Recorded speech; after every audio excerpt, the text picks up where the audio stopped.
Welcome to the Digital Forester Podcast, where we talk to foresters about how they are using digital technologies in their day-to-day forestry work.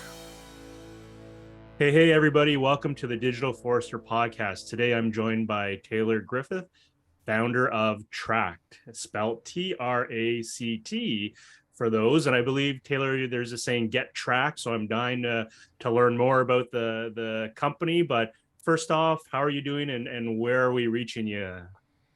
I'm good. It is bright and sunny and not too hot. I'm in Athens, Georgia. Nice. So typical humid and hot climate down here, but it's actually pretty cool today. So Yeah, it's nice. I've discovered hot and humid is relative since I was down in your neck of the woods about a month ago, and folks are saying, "Oh, it's not bad," and the rest of us were just kind of just standing there sweating. We're like, "This is really really hot." They're like, "No, that's not hot," and Yeah, I have a buddy from Michigan, and so anytime we go play golf or anytime we're doing something outside, he's always talking about how hot it is, and the rest of us are like, I mean, dude, this is typical this weather. typical nice weather. This is the nice weather Yeah. for sure. So hey, I know I looked at the link to your LinkedIn profile. So Belhaven University, political science undergrad, varsity football. You got an MBA from University of West Georgia, I believe. Worked in marketing, worked in IT. So my burning question is, hey man, how did you get into forestry? Tell me about that journey of, was it in the family? Just like, so give me that journey of how you got here. Yeah, so growing up, so my dad ran Georgia Farm Bureau's timber division for like Okay. 25 years. And so Georgia Farm Bureau has about 350,000 farmer landowners within their network. And so my dad represented um, hundreds of landowners and managed and sold their timber for them. And so I kind of always had an arm length relationship with forestry and timber from that perspective. And once I got into high school, my neighbor that lived across the street from us, his name's Len Hooven, and he was the Georgia Forestry Commission's management guy for 20 years. And he would manage large timber properties for Atlanta Braves baseball players, doctors around the middle Georgia area, lawyers, just wealthy landowners in general. And so I got a completely different perspective of kind of that intentional, intensive management from that perspective as well. And so it was always around me and I was always familiar with it. And I guess unbeknownst to me, I had way more knowledge about the industry and the people in it and all that perspective than 99.99999% of the population.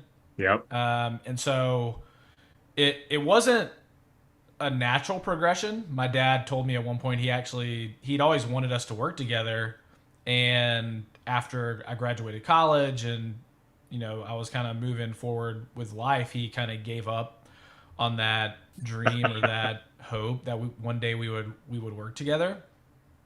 And inevitably through software, that's happened. And so Wow. we're kind of providing a service in the industry, and he's had a career change, which says a lot about him. That so deep into his career, he's willing to make a shift and a jump. But I think that just goes to the conviction to what we're doing and what we're trying to accomplish. For sure. I'm feeling like Sunday night dinner, there's a lot of dad looking at you, kind of saying, I told you so, son, that we're gonna end up working together, or maybe your neighbor looking in from the window, kind of just scheming like, ha ha ha, we got Taylor into forestry after all. And your parents are always right for those listeners who we always try and fight or maybe go up current, and here we are. But so maybe introduce us to track. So I don't know you as intimately well as maybe some other folks in the community. So I'm equally eager to learn about the story, how track came to be. Obviously, some subject matter experts is what I'm hearing around you, which is awesome because you got this great, network and this great ecosystem, learning from the masters, the Jedis of Georgia, if you will. But maybe for our listeners and viewers, bring us up to speed in terms of who Tract is. I think it's 6 years, 8 years old in that time frame. But who are you guys and what do you do? Yeah, so we built our MVP in 2016. And so we didn't officially start sales until about 2019. So the company, I guess our platform is about 5.5 years old, but we've really only been pushing it for about 3 years now. And a lot of that is just due to the fact that I think our supply chain is, especially in the Southeast and Midwest, and maybe just the U.S. in general, there aren't a lot of experts on it. Kind of the supplier dealer um, community it's very competitive. There's not a lot of information that gets shared. Usually at big meetings, there's like an antitrust statement that's read beforehand. Don't talk about pricing, don't talk about which really kind of translates into don't talk about your business. Right.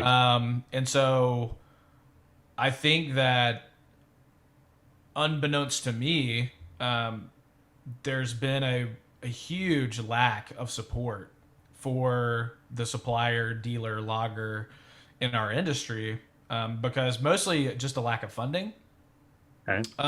and just a lack of knowledge. I think even mills don't really understand their supply chain or the people in it or their responsibilities or how they spend most of their day to day. And so when we first started this project, I was starting to help my dad with some forestry consulting and, kind of doing the support side of it, not doing actual forestry consulting. And I was looking at software solutions because he was using spreadsheets to manage his tickets. And I was like, this is crazy. And everything that I was looking at was started in the late 90s or the early 2000s. And it looked like Windows 3.0 and, or Windows 98 at best. And, at this point, Facebook was, a decade old. And there just weren't web-based solutions out there that were user-friendly and easy to get into. So you had to basically tell your old man that the software he was using in his day-to-day profession was not that good. How did that conversation go? Because I'm feeling like, son, this is how we've always done it. This has always worked. And what do you know, you young guy type of thing. So tell me about that. Again, I'd love to sit on the Griffith family Sunday dinner here to listen to some of the banter, but I can't imagine that just went, or maybe it did go smoothly and your dad and colleagues were like, yeah, son, this is you're right. Yeah, to my dad's credit, he's super coachable. He played football at the University of Georgia. He's still like top 10 all time tackles, or I think Nice. solo tackles at this point. Had a ton of success at UGA, and he's never been one to say no, we can't do that, or to really push back when I have an idea or I have a perspective that I'm sharing and pushing forward. He's always super willing to listen, super willing to do whatever it takes to make that thing happen. Cool. And so, whereas the industry, I think our industry loves to say, well, this is the way we've always done it. My dad's never been that way, and he's never kind of taken on that philosophy.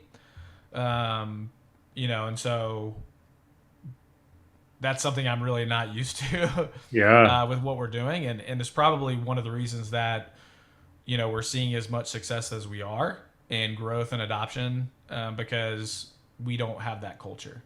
For sure. Very cool. So thinking of our international listeners and viewers who may not be familiar with forestry in the US Southeast, can you walk us, maybe shed a little bit more light, like thinking of people in Europe and Australia, even Canada for that matter. What does forestry look like? And I guess when you talk about the supply chain, I'm sensing old technology, not a lot of insights into that supply chain. So how do you actually really drive decisions, digital load slips? But to kick us off, maybe if you can set the stage on when you say like the wood flow, the dealer, the supplier, what does that mean for someone overseas trying to associate with the world of forestry they know?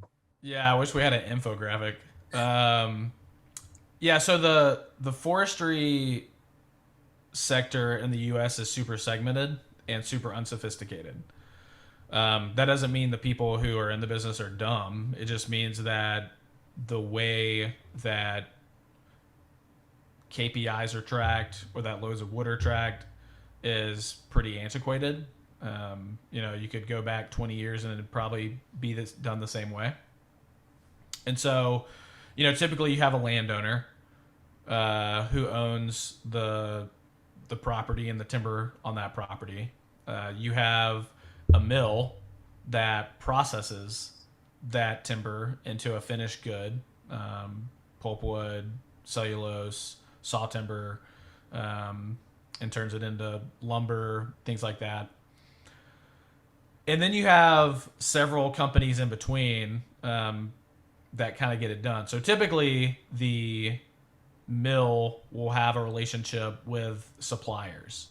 And so those suppliers are the ones, the mills, sometimes they do, most of the times they don't go out and buy their own wood. They have supply agreements with suppliers that go out and buy the wood and then deliver that wood to the mill. Those suppliers sometimes have their own company loggers. Sometimes they're contracting with loggers. Sometimes they have their own company trucks. Sometimes they're contracting with trucks. Most of the time it's some combination of the two. So most of our customers, I would say, are 50-50 company crews, contract crews, company drivers, contract drivers. A small minority are just totally suppliers where they don't have their own trucks, they don't have their own crews, everything is just contracted out and they kind of divvy out quota and those kind of things. And so typically, and we haven't really seen it in the last couple of years just with the demand being so high, but usually the mill will give quota to their suppliers and say, okay, you've got 100 loads this week, you've got 50 loads this week, you've got XYZ loads this week to their suppliers. And typically they don't want over a certain percentage of their wood being delivered by one supplier, because then that supplier has leverage and prices go up, and they want to keep prices down.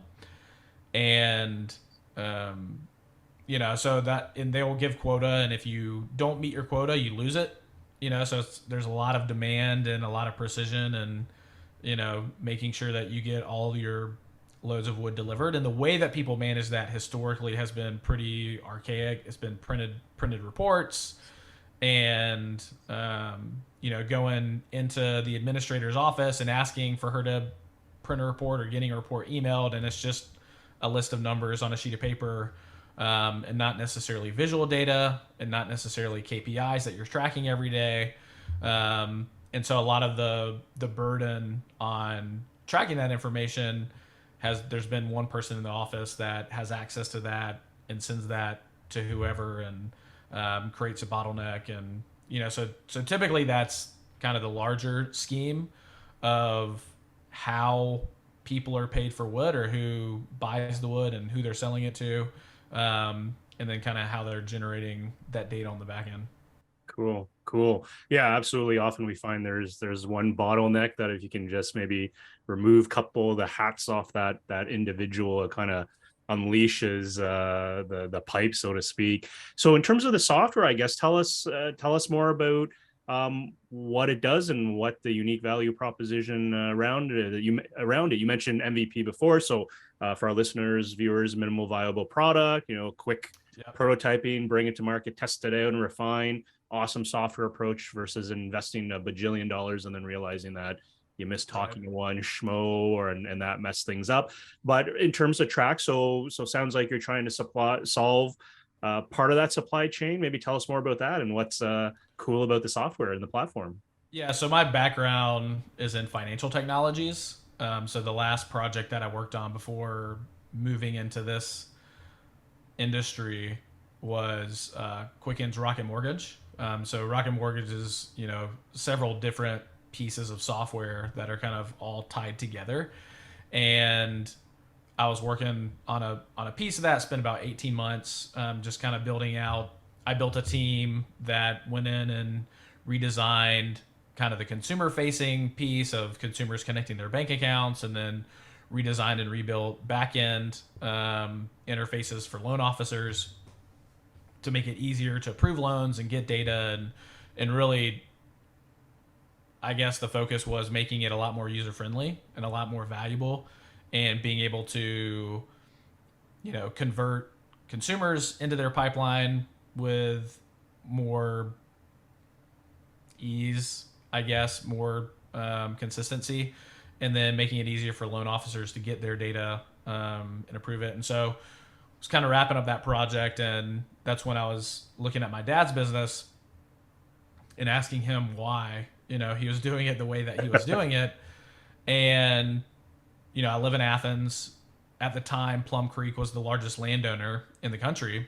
And so I just called up Tom Reed, who was the VP of Plum Creek at the time, to see if I could come and talk to him about their software solutions. And it kind of created this relationship where I would go and sit with him and meet with him. I would go sit and meet with Dan LaMontagne as well.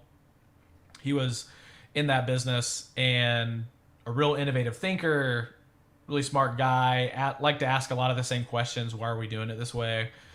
Tom would frequently call people into his office when I was meeting. We would meet once a month or so, and he would call people into his office and ask, hey, why are we doing it this way? Me and Taylor were just having a conversation about, maybe we could do it this way, but like, why are we doing it this other way? And sometimes they would have a good answer. Sometimes they wouldn't have a good answer. And so it kind of evolved into this process where, I would go meet with Tom, me and Dan would go get lunch, we would talk about stuff, and then I would go back and prototype a solution and come back and present it to them, and they would give feedback, and I would go prototype some more and bring it back until one day we had a deal on the table to launch with their Gulf Coast cruise. And I think it was maybe like 3 weeks later that the Weyerhaeuser acquisition press release came out. And so I saw the press release and I was like, what does this mean? And, that's kind of when I got an inside look at what happens when there is an acquisition and, nobody really knows if they're going to have a job tomorrow or not. Yeah. And everything that you've been working on just doesn't matter anymore. Yeah. And so we had to figure out who our first customer was going to be now, because it was going to be Plum Creek. And we had, kind of been working towards that goal, and it was going to be a big win for us, validation, a great first customer, give us a ton of credibility, and it just went poof. And so, we went to go, we thought, okay, maybe TMOs, Plum Creek's a TMO, they see the value in what we're doing. Maybe it's a TMO is going to be our first customer. And we went to talk to the TMOs, and the TMO said, well, our consultants, they handle this. And we're like, okay, cool. So then we went to meet with large consultants, and consulting companies are like pretty price sensitive. And so you could have the most innovative solution, but if it's not the cheapest solution, then they're not going to go with you. And we are not the cheapest solution. For a lot of reasons. And, so we're like, okay, even though your fiduciary duty is to innovate in security and transparency, if that innovation comes at a price that's bigger than your margin, consultants can't afford it. And so, which is interesting because the TMOs probably could afford it, but those decisions get passed along to the people who can't necessarily afford to make that decision for innovation or for transparency, or really pushing the envelope. And so, really, what I realized we were looking for is the people that were experiencing the most pain. Like, who in the supply chain is experiencing the most pain and are most willing to partner with us to solve these problems. Lack of transparency, redundant data entry. Oh my God. The amount of ticket information that gets punched redundantly in the Southeast on the, however many 100 billion tons of timber get delivered down here is crazy. It's 2022. Like, it should not be happening, and yet it is. And so we ended up getting connected with Pierce Timber, Hugh Thompson, Trey Thompson, Lauren Tootin down there, and kind of pitched them what we were doing, and they saw the value in it. They run about 40 crews down there, and their entire business was running from one person. All their foresters had to go to one person to get their reports. Mm-hmm. Every load went to the system with one person. All the accounting data went to one person, and there was no democratization of data or responsibility because everything had to run through one person. And so I think what's interesting is that most companies in our space, the day-to-day and kind of the paperwork and the financials and all that kind of stuff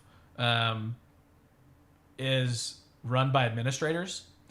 And so when we first launched the company, our catchphrase was, TRACT, curing the settlement headache, because I saw just how much time was being spent doing settlements each week.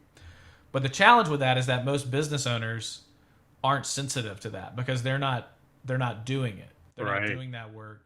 They have somebody else doing that, so it's almost invisible to them. Or they know that this administrator runs their business and they don't want to change anything or antagonize her in any way by suggesting she do things differently, because they don't want to rock the boat, or that's a hard conversation to have. When the irony is that the growth of businesses aren't tied to administrative tasks. Oftentimes that is the bottleneck to growth. That is the bottleneck to efficiency. Yeah, and I think 100%. historically in our industry, innovation and efficiencies and investments into people's business have always been associated with hard assets. Okay, I need to be more efficient. I'm going to go buy a better skidder. I'm going to go buy a better loader. I'm going to go buy a better cutter. I'm going to invest in my skidder man. I'm going to train my loader man. I'm going to buy additional trucks. Growth and efficiency and that bottom line, I think, has always been managed from an asset perspective, and never historically, okay, how much data are we collecting? How much data are we aggregating? And what are the key metrics that I'm looking at, not just on a weekly basis, but on a daily basis, to ensure that I'm going to be successful and profitable today, tomorrow, next week, next month, next year. Yeah, it's almost like they buy that gear and think they're going to be like more efficient by default, and they don't even monitor the performance of those machines, right? To understand if someone's sloughing it or whatnot. So there's business owners out there that will buy a new machine for somebody in the maybe it's a 2-year-old machine, and typically they don't replace it for 3 to 5 years. But if that guy says, "Hey, I'm going to walk if you don't buy a new machine," they'll buy a new machine. Yeah. Instead of hiring a new person and training them, they look at going deeper into debt as the way forward, rather than, okay, I need to constantly be training and hiring. Because the reality is that the workforce in our industry is also pretty neglected. There aren't really any funnels or services that say, "Hey, we'll train your guy. We'll do this. We'll do that." And I think John Deere has some simulators that they've kind of tried to push for a long time, and the workforce wasn't really an issue, so nobody was interested. Yep. But I think that's changing now. I think people are getting more interested in that. And so just the way that people think about their business, just the way that people manage their business, the tools that they've had and that have been available to be able to identify, okay, are we profitable? Where are we in the overall scheme of productivity on a daily basis? I think it just hasn't been available. So people typically don't even have that framework of viewing their business from that perspective. Right. So then with your software, thinking of the settlement side of things, you're basically removing that administrator or giving him or her better tools. Yeah. So what's interesting is that we, kind of the first problem that we wanted to tackle was settlements. Bringing, kind of having this big picture of what a ticket is and tying a ton of information to that ticket, financial data, transactions that exist on that ticket, moving that ticket through buckets, I've got an entered ticket, I've got a delivered ticket, I've got a settled ticket, I've got a reconciled ticket, and kind of following that ticket through the life cycle, creating transparency. So seeing the route that ticket traveled, from the woods to the mill, when it was loaded, what time it was unloaded, who loaded it, who trucked it, a photo of that load, a photo of the scale ticket. We're working now on a feature where, we can scan a barcode that pulls up a ticket in our system, and then we can scan the scale ticket associated with it, and we just pull all the data off of that. Nice. The challenge is that, I think International Paper is maybe the only mill that's actually putting a lot of data on that QR code. Most mills in the Southeast, they just have a scale ticket number, which that still leaves you with the weight and the delivery date for that, and so even the mills that are doing things to try to make it easier on their suppliers still don't understand enough about what their suppliers need to put that information out there for them to do something with. And the irony of it is that there's only a handful of companies that have products that are supporting suppliers. But instead of the mills going to those companies and saying, hey, how can we connect with you guys? What kind of API connections do you need? What kind of webhooks should we be pursuing? They're just kind of talking to their suppliers, or they're just talking to people within their own supply chain and aren't taking a holistic look at the entire supply chain and talking to companies like mine where, hey, what do we need to be doing? What information do you need? We've tracked almost, I think, $800 million in payouts today to landowners.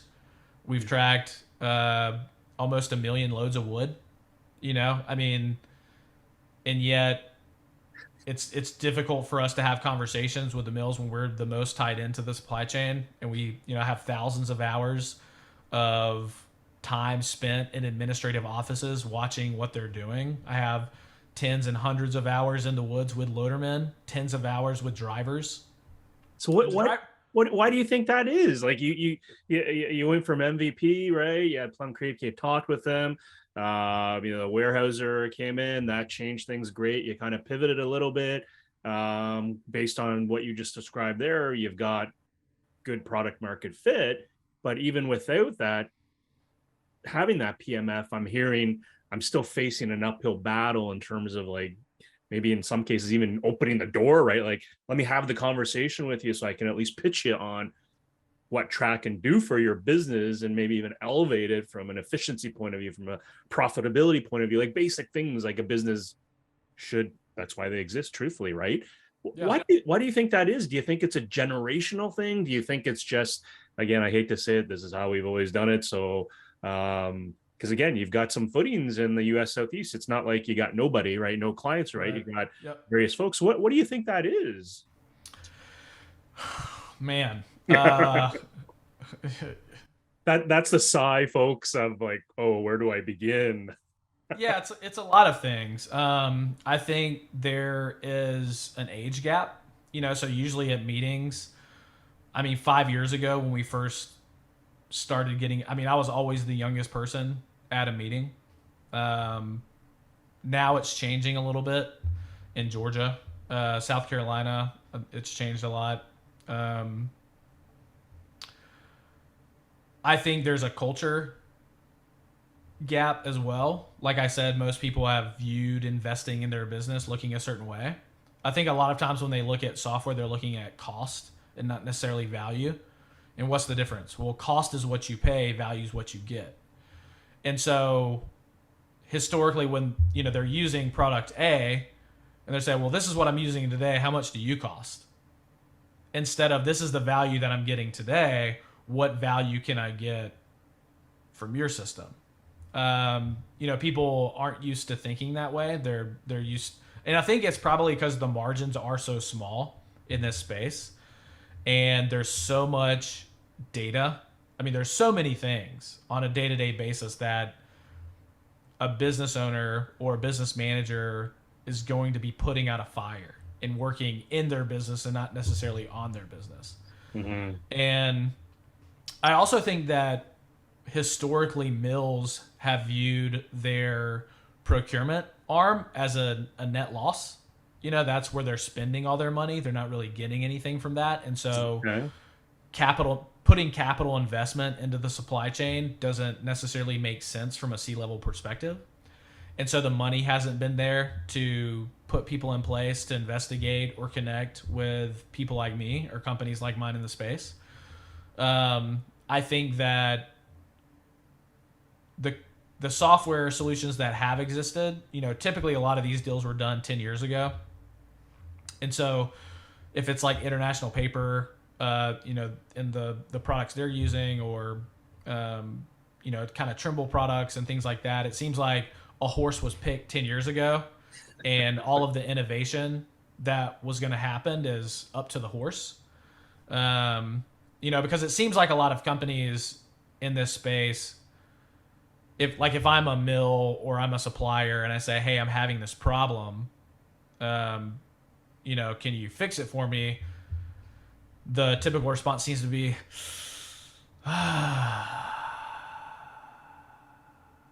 that's just a big problem. That's an expensive problem. Yeah. It costs a lot of money to solve that problem. There's probably a lot of people listening right now, like bent over, giggling in laughter because they've heard that sigh before and know exactly what you mean. Yeah, and it seems like there's not really, and again, I can only speak from my own perspective, and if it sounds like I'm inaccurate or ignorant of some things, it's because I am. I only know what I know, and I only experience what I personally experience. But there's not really anybody out there that's looking at these problems and partnering with suppliers or mills and saying, yeah, that's a huge problem. Let's solve it. Yeah. Like, why does it? Gate passes is a great one.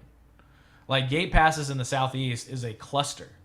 And there's no reason why that should be the thing that exists, except for the fact that the solution that was sold 10 to 20 years ago is gate passes, and that system's on its last leg, and changing to something different is hard and scary and a huge investment, and when it's really not. There's a lot of solutions and a lot of different ways to do things that we're currently implementing to address these, and we do it faster and we do it cheaper, and because we have to, right? We're completely bootstrapped. We don't have capital. I'm terrible at raising money because I'm so focused on product.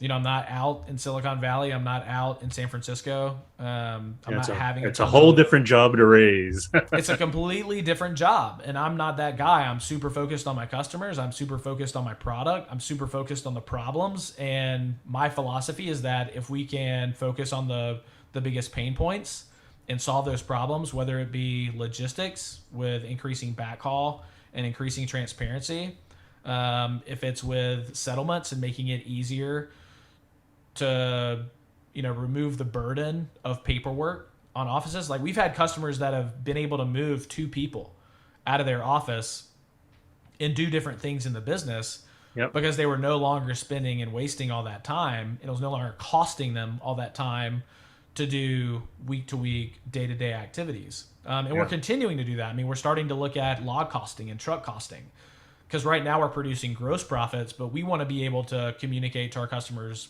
net profit on a weekly basis, where they don't have to task 2 or 3 people in their office with, hey, we want to understand what our loggers, like, what are they coming out at, or even if you're just a supplier who has contract loggers, understand, okay, where's my break even, where are my loggers break even, and where do I need to divvy up quota so that they're healthy, and even my company, in the way that I do business, I'm supporting them in that way.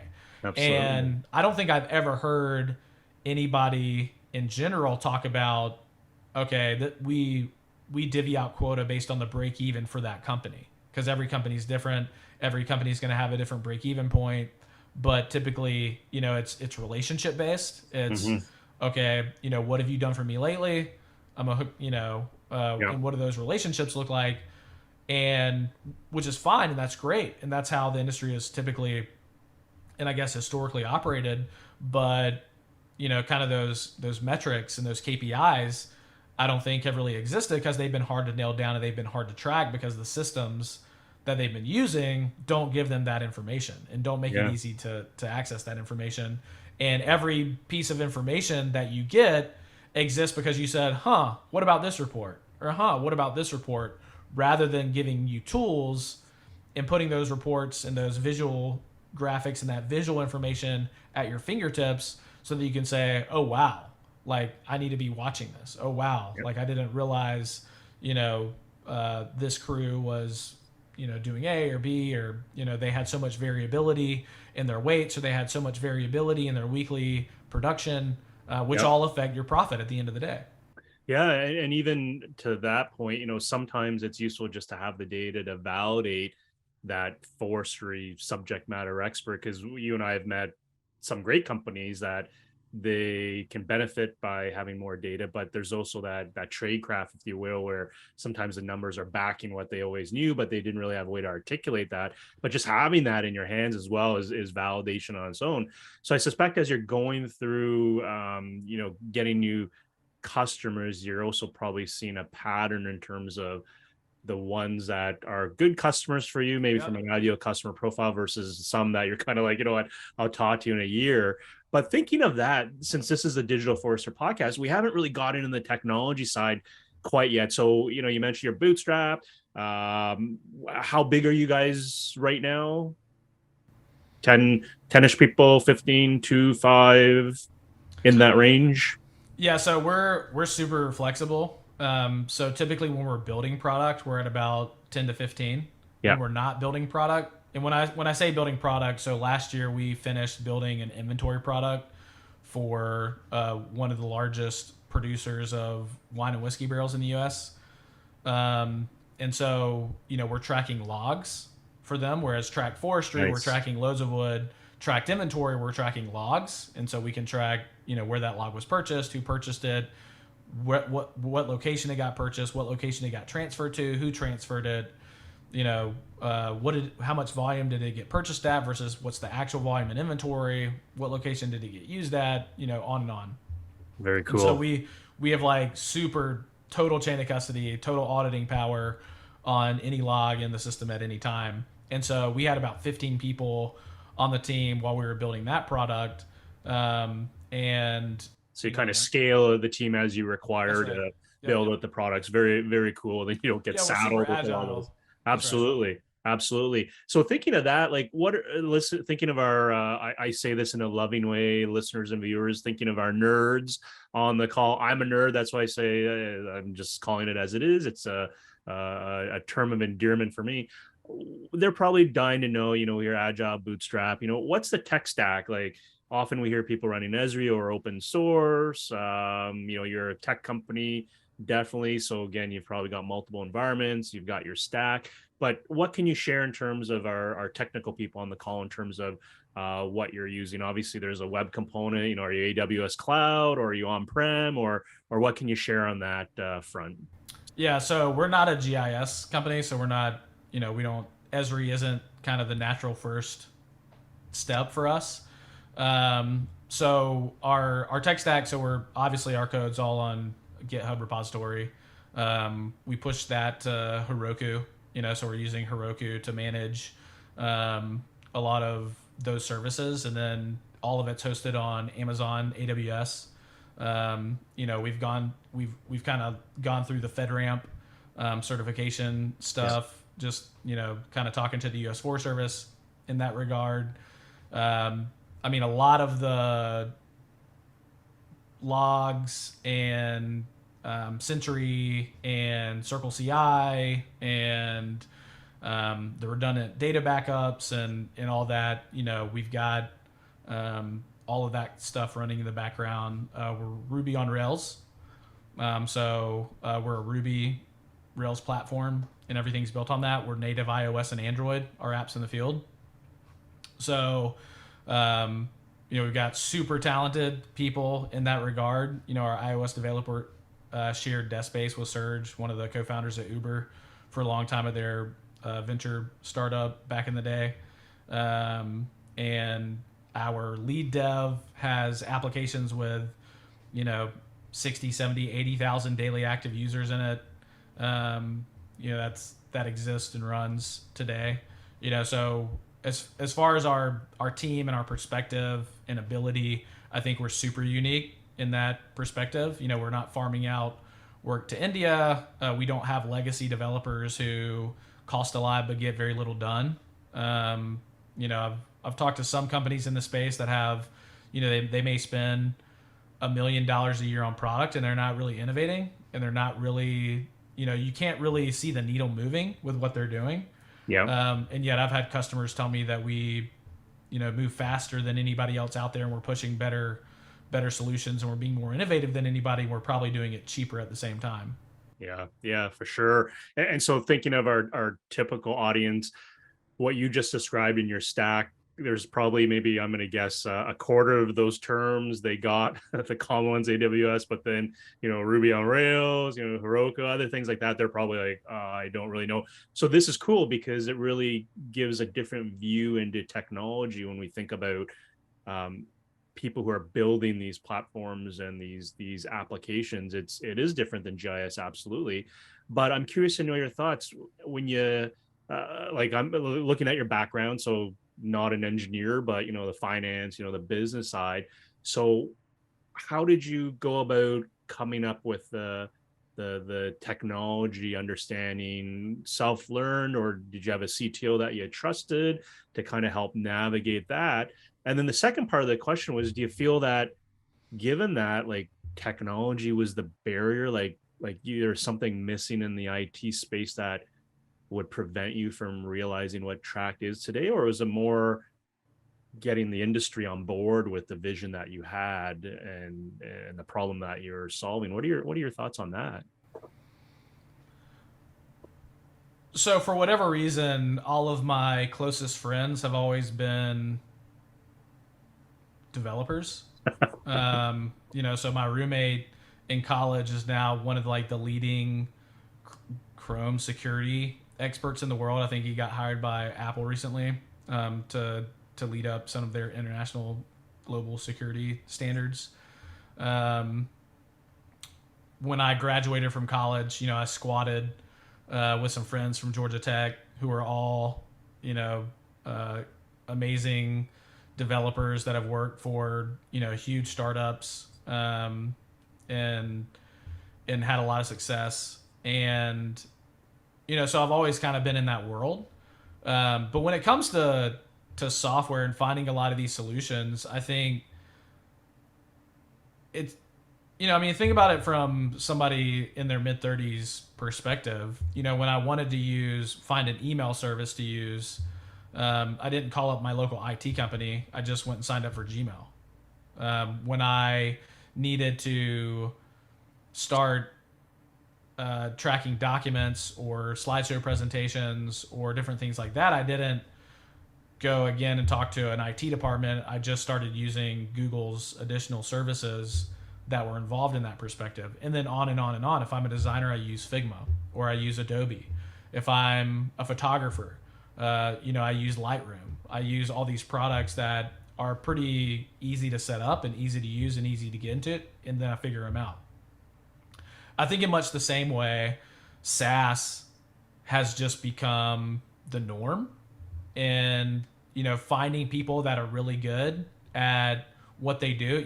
There's still forestry companies and even consulting companies that I know in our space that have their own servers on site. Mm-hmm. And they look at it as a security benefit. But if you really did a cost benefit analysis, if you really did a SWOT analysis on them hosting their own servers, and you looked at the opportunity for just somebody to go and throw a Molotov cocktail on it and burn it to the ground, how much risk are they carrying? What's the true risk of them doing that when I could have 25 redundant backups hosted all over the globe with actual engineers and security on site at each of those locations, and have somebody that knows way more about it than me managing that service for me, that have boatloads of certifications and qualifications and have checked those boxes and are doing that thing. And so, I don't think it's really that big of a barrier. I don't think it's as big of a barrier as people make it out to be.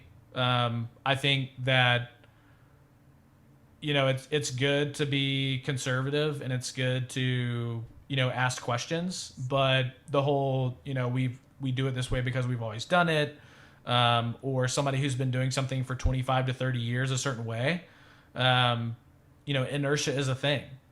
And I think, going back to one of the questions earlier is, why do you think the industry is this way, or what's the challenges? Well, there's a lot of inertia. There's 50 years, 60 years of the industry doing it a certain way. In a lot of these companies, it's hard to move against that.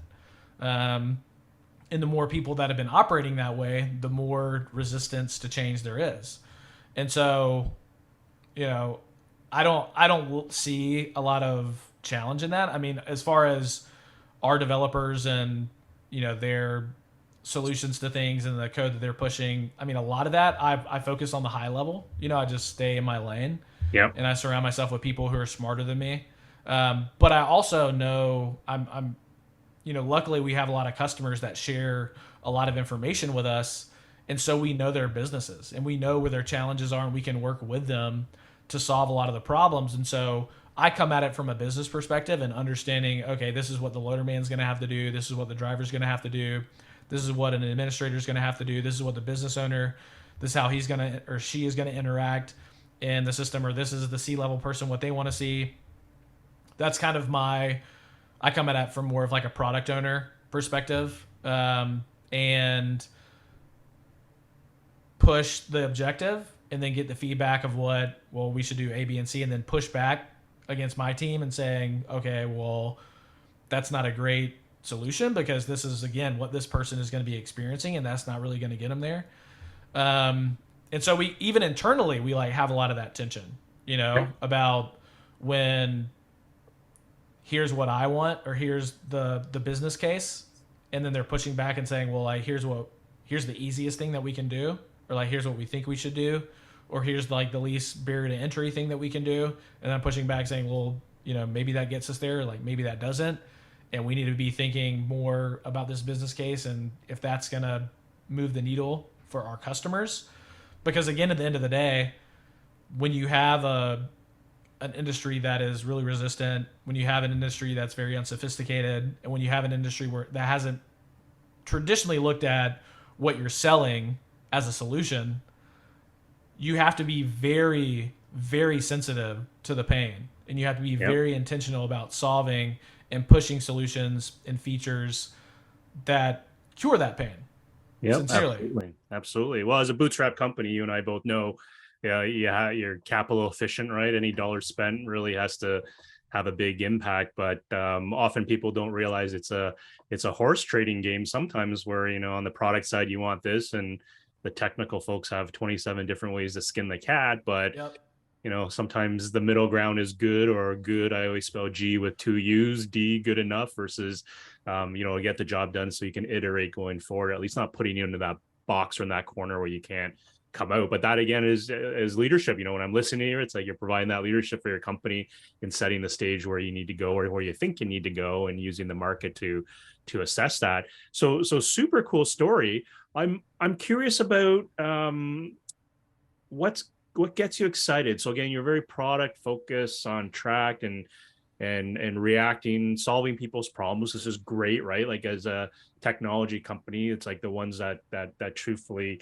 are doing fantastic are ones that could easily say, hey, this is the pain point a customer has. This is what how I'm solving it, and this is why you should pay me. Because to your point earlier, most of the times when people say it's too expensive, it means you haven't communicated the value in a way that person can understand and grasp around. Because hey, if I'm going to save you $1 million, it doesn't matter if I cost 100, 200K. It's like I'm netting you 800K in savings. It's like when you spin it that way, anybody would say like, heck yeah, sign me up, Taylor. It's like I'm in for sure. But thinking from the technology point of view and the journey, or that product roadmap, if you will, that you have in your brain or with your team looking forward, what gets you excited? I'm really curious about this, because you're not a geospatial, like a lot of previous podcast folks have been, satellite, LiDAR, GIS stuff, but you're really more technology. It doesn't really matter like what it is, more using general technology. You mentioned SaaS again, software as a service, taking what's available, building some, but maybe gluing it together, behind the scenes, users don't really care. But from a technology point of view, is there something that really gets you excited? Is it an AI thing? Is it a cloud thing? Is it a geospatial thing? But is there something in your brain that you're like, yeah, I just get excited, or I start giggling when I think about this particular topic? It's really, I mean, honestly, it's it's the supply chain in general. I think that when we first started, after we kind of realized, oh, curing the settlement headache isn't, really what we're doing here. It really became creating a new standard of transparency in the industry for security and what's happening. And as I've just become, we made a lot of assumptions early on that just weren't so. When we were first building our MVP, you just don't have a lot of experience in the back office with companies to know what pain they're experiencing. And with software and technology in general, it's possible to make the pain worse. It's possible to True promise enough. somebody a solution and you make their life worse because you didn't really understand what the problem was to begin with. And so I think for me, just as I get more, like, I really like the people in this industry. Like, I like them. I like going to see them. I like hanging out with them. I like drinking beer with them. And when you start hearing about people's problems and the issues, and you're looking at it from a perspective of like, okay, well, who should be solving that problem? And you're looking up the supply chain at the people who have all the money and are kind of neglecting, all these problems. I guess it just evokes a sense of purpose or a sense of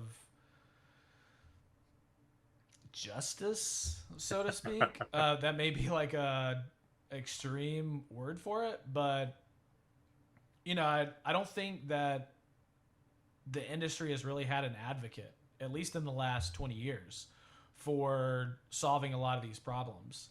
And I think I just get really passionate when I hear people's problems, and it's usually due to something upstream that nobody really cares about, but creates a problem for like every single one of my customers. And I see how easy the solution could be, but I can't find the one person upstream to help me solve that. Like everybody's just, not really capable of doing it, Yeah. or It's unwilling. almost so obvious to you. You're like, if I could just get one person to buy in, I can replicate this multiple times and solve so many problems for so Yeah, many because people. my pain, I mean, think about it. Like I've got, over 30 customers. We've tracked almost 1 million loads of wood, and all of that pain, like I feel, because we're trying to solve a lot of this stuff for our customers. Some of our customers are landowners, institutional landowners. Some of our customers are consultants.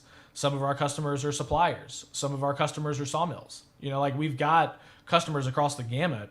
And that pain, at the end of the day, who do they talk to solve their problems? They talk to me. Yeah. And so it's not just something that's nice to say, like, oh, advocating or feeling that pain. Like, it's literally my job to help them solve their problems, and I feel it and I live it.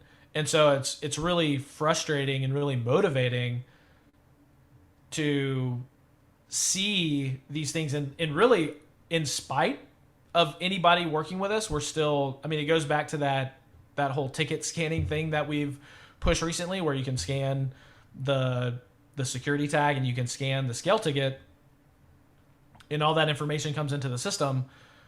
Like, nobody helped us with that. Like, even, like, we didn't get any cooperation from any mills. We didn't get any cooperation. That's something that we have just done, and on behalf of our customers, to get more information into the system, when really, if the mills would just come together and say, like, hey, here's some API documentation, here's how you can connect and get this data, that would solve so much. But instead, what we have to do, we have to get our customer to go talk to their procurement manager, who then goes to talk to their IT person, who then may tell them it's impossible to get us data, or we're having a bad day, so they never get back to us. Or we wait a week because the person that they told me to send an email to never responds because they don't really care and they don't know me. Yeah. I mean, it's like, it's insane to me. It's Yeah. 2022, and billion-dollar companies out there can't provide a basic service to their customers and the people that are providing them a service because they're so disconnected from it. Yeah, well, oh, I'm giggling inside because it's we've had it where it's send the email and then the other side as well. If I wait long enough and don't reply, he or she will go away, that tactic type of thing. Absolutely frustration. As I said, I'm chuckling inside because the stories you're telling and I've lived them myself. I can definitely relate to them, and I'm sure you and I will have more conversations outside of this podcast per se, maybe even over a soda pop. But as we look to wind down, I've loved this. I love this conversation with you because it's cool. You're an outsider like me coming into this space that historically, as you said, I love it, inertia. There's this thing that's happened and it's hard to kind of push, no matter how hard we kind of, tackle or body check, use your football analogy, me, my hockey analogy. It's hard to move this thing and get it off its current track. And yet at the same time, from a business point of view, it's so obvious to some of us from the outside that there's so much other opportunities from multiple points of view. So I love that story and hearing that journey. I always ask people on this podcast, so if you're to look back to your younger self, what advice would you give yourself? Would there be anything, such as, Dad's right, I should have just gone and went to UGA and studied forestry instead of going the other route, or gee whiz, if I had just done this. Are there certain pro tips that you would give yourself, or maybe a younger forester, or maybe a younger Taylor not in the forestry space that might happen to be listening to this? Because believe it or not, there's people who aren't in forestry that do check out this podcast. But there are any pro tips you would give a younger version of yourself, or a young digital forester? It's a tough one. That's a loaded question. I think in this season of life, overcoming fear is kind of a big motif, I think, for me. And I think I would say to my younger self, and this is obviously an oversimplification, fear does not a good ruler make. And oftentimes the things that seem overwhelming, or the things that seem scary, just because they make you afraid doesn't mean you shouldn't pursue them. Doesn't mean they're not good things, because oftentimes the obstacle is the way. Oftentimes you feel fear when it's something you should do. Or you feel like, oh, that's a big thing, I can never do that, or that's too big of a task to tackle, or that's too big of a problem. Well, that means that you should do it. And so, I think I would just encourage my younger self to engage with fear more, and feel it, and not have it be a reason not to do anything. For sure, 100%. And definitely in your journey, your story with TRACT, right? I can sense, not maybe a risk taker as opposed to comfortable with risk and uncertainty, because otherwise you wouldn't be doing what you're doing and realizing the success, right? And that resonates. But 100% on that front, when I talk with younger people, it's often the simplest way is that thing you're worried the most on, just kind of turn your spotlight on that and just double down. Don't take the easy path, right? You got to put work in to reap the rewards and benefits. So very cool chatting with you. I feel like I'm just scratching the surface of the journey. Definitely want to keep in touch and learn, and you and I will chat more for sure into the future. I guess final question to you is, well, maybe two final questions. The first one is, what's the grand plan for TRACT? Are we going for world domination? What does that world look like for you? Or is it still, I've got enough problems, Kev, in my space that I haven't even solved yet, that I'm working hard on. I got to get those nailed down before I look at something else. What's the medium-term plan for TRACT? Yeah, so we have our load tracking system. If you have origin and you have location and you're tracking a load that has some kind of product on it that you need to track production and that kind of stuff, we have that product. And then we actually built our log tracking system to be able to track. We're basically looking at items on loads, right? So if there's a commodity that is on a load and you need to identify how many of that is on a load, and if you need to age it out in inventory and track how old it is, because maybe at a certain point it could lose value because it gets too old sitting outside in inventory, we kind of build that system for that. And what's ironic is that we have that whole system and we haven't even been able to push it or sell it yet, just because we don't have the bandwidth. Like we're still just growing and we're still pushing. But our goal, I think, is pretty simple. We're just looking at the biggest problems and trying to solve them. So that comes down to logistics.